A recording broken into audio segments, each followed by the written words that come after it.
Philadelphia crime family has a bunch of new faces and old faces coming back together. A lot of developments within the criminal underworld. Joey Merlino, jailed mob boss, will likely be released from prison next month. Merlino was sentenced to 14 years on a racketeering charge, convicted back in 2001. His release date is September of 2011, but if he chooses to go into a halfway house, he could be coming home next month, March 2011. The question is, where is home? Some talk is that Joey has decided to go to Florida to relocate. And if you think about the entire situation here in Philadelphia, that's probably the smart move. If Joey comes back to Philadelphia, he'll be prohibited from associating with any convicted felon, including most of the guys he ran with when he headed the organization. So if he's in Philadelphia, that temptation is there, and Joey being Joey, it's hard to believe he'd be able to stay away. That being said, there is life after supervised release.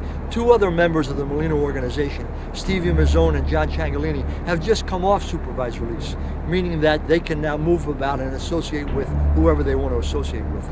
Stevie Mazzone had one run-in with the law. He went to a Christmas party a year ago this Christmas and was cited for violating the terms of his supervised release, but basically got a slap on the wrist. John Ciancaglini has been very low profile. The Merlino organization, the bodies are coming back into town. At the same time, defendants from the Nicky Scarfo crime family, who were convicted back in the late 1980s, have begun to trickle back into town. Frank Narducci was released about a year ago. His brother Philip is due to be released in 2012.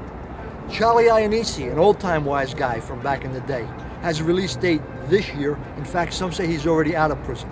Tori Scafidi, another defendant from the Scarfo era, has been out for a while and I believe has relocated to Florida. Several other individuals, Nicky Milano is back out, living down the shore, I'm told.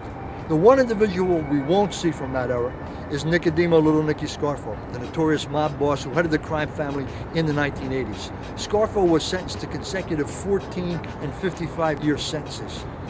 He's in his 80s now, and his release date is 2033.